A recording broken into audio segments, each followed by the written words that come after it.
In April 2025, the global economy veered sharply off course. The already strained relationship between the United States and China, weakened by years of political rivalry and economic friction, finally reached its breaking point. There was no formal declaration of war, no grand proclamation, just an abrupt policy shift that sent shockwaves through markets and world capitals.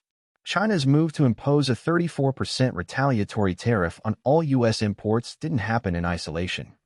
It was a direct response to Washington's aggressive escalation, a strategy that had been quietly brewing behind closed doors until it erupted. The timing couldn't have been worse.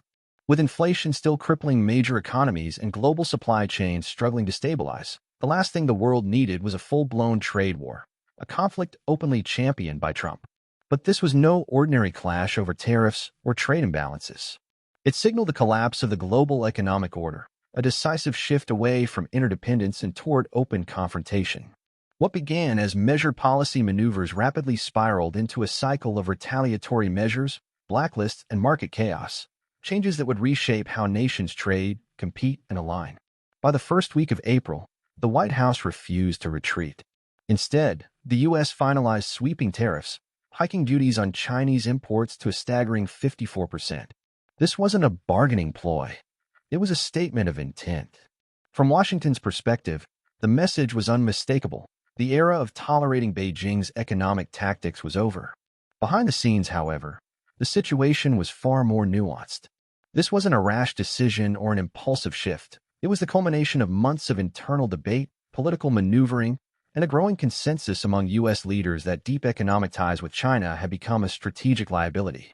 The targeted goods told the real story. These weren't just low-end electronics or industrial parts. They were critical infrastructure, clean energy tech, advanced robotics, telecom hardware, and green vehicles. Washington's aim wasn't merely to safeguard American jobs.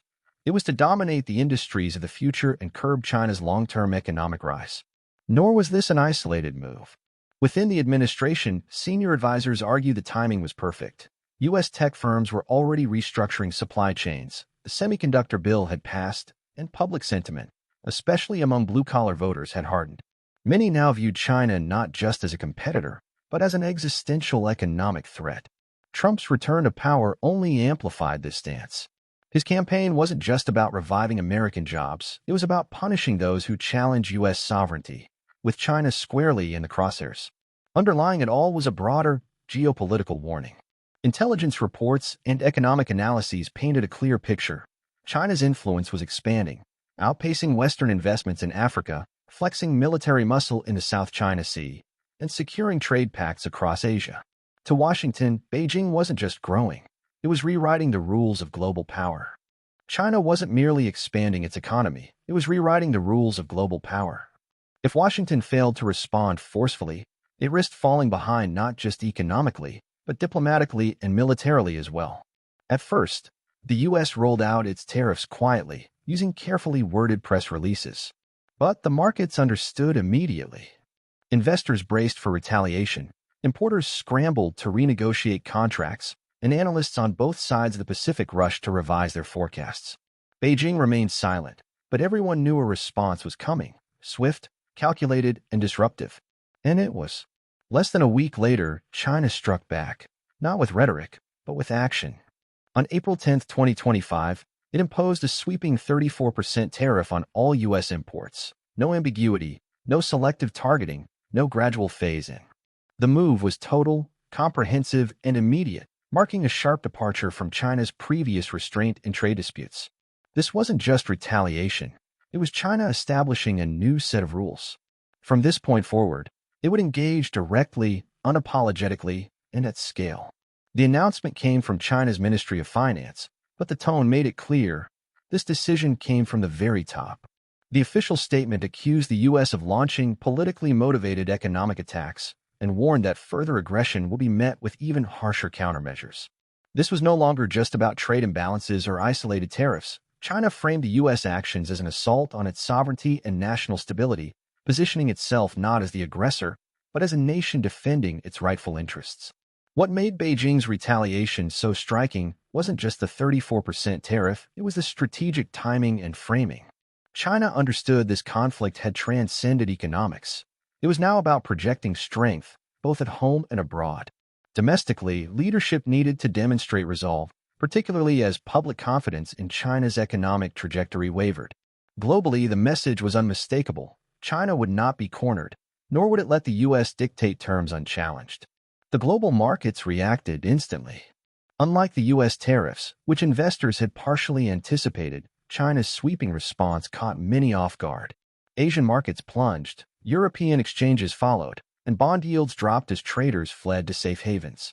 For multinational corporations, especially those operating in both countries, the disruption was immediate. Logistics contracts froze, tariff costs had to be recalculated overnight, and goods already in transit suddenly became 34% more expensive upon arrival. It was economic whiplash on a global scale. But China wasn't finished. Just 72 hours after announcing the blanket tariff, it escalated further, shifting from defensive retaliation to offensive strategy. The Ministry of Commerce updated its unreliable entities list, a powerful tool designed not just to restrict, but to punish. Without fanfare, 11 major U.S. companies, deeply entrenched in China's market and supply chains, were added to the list. These weren't minor players. They were global giants that had spent decades embedding themselves in China's economy. Overnight, their once secure positions evaporated. The consequences were severe. Listed companies faced operational restrictions, delayed customs clearances, investment bans, and licensing hurdles. Some were barred from government procurement. Others saw their access to Chinese cloud infrastructure abruptly cut off. The line between commerce and national security had vanished.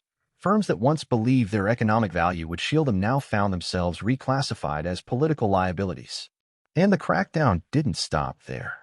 In a separate move, China's export control authorities placed 16 additional U.S. firms under review for violating national security interests, slapping them with new licensing requirements and tighter restrictions on sensitive imports. Together, these actions sent a chilling message to corporate America. If your business aligns too closely with U.S. policy, your access to the world's second-largest economy is no longer guaranteed. But the most devastating blow came in the realm of strategic resources, rare earth elements.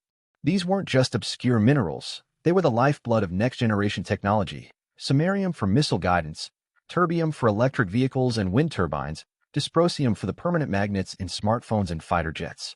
By targeting these critical materials, China wasn't just raising costs. It was threatening the foundation of U.S. technological and military dominance. China not only produces a significant portion of the world's rare earths, but also controls a large share of global refining capacity. So, when Beijing imposed new licensing requirements and tightened export restrictions on these crucial materials, it was about more than just revenue. It was about leveraging power. The immediate consequences were clear.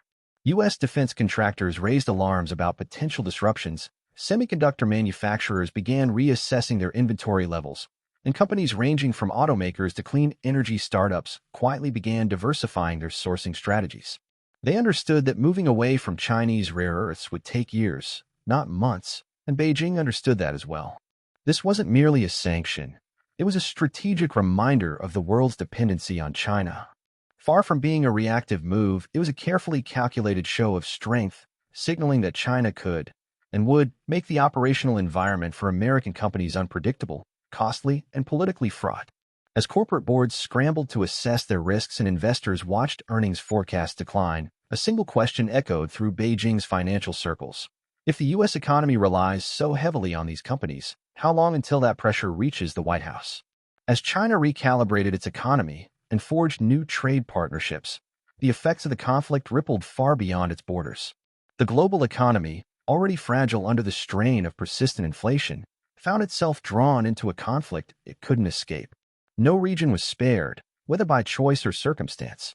Countries across the globe had to rethink their long-held economic assumptions and prepare for a world where neutrality might no longer be an option. For emerging markets, the situation was even more dire.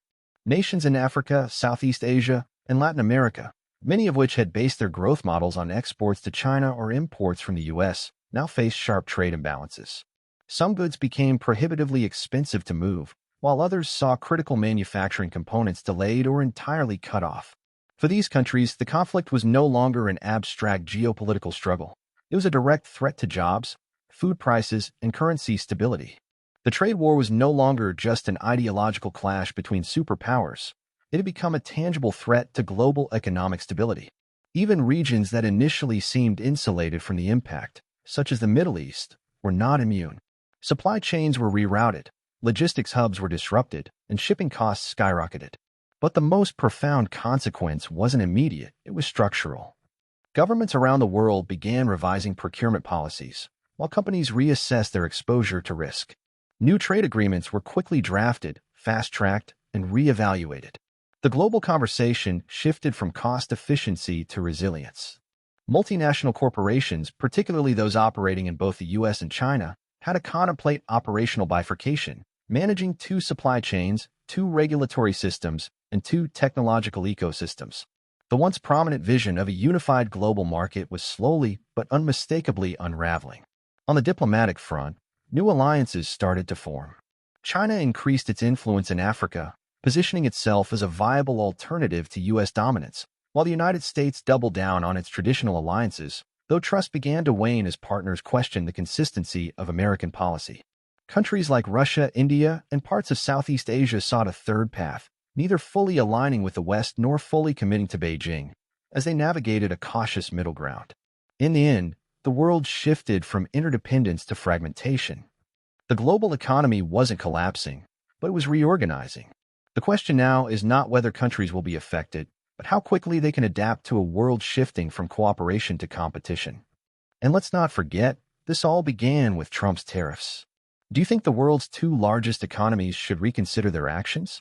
Share your thoughts in the comments below. If you want to see more videos like this, don't forget to subscribe and hit the bell icon so you never miss an update. We're bringing you stories that few others are covering about the economy and rising global influence.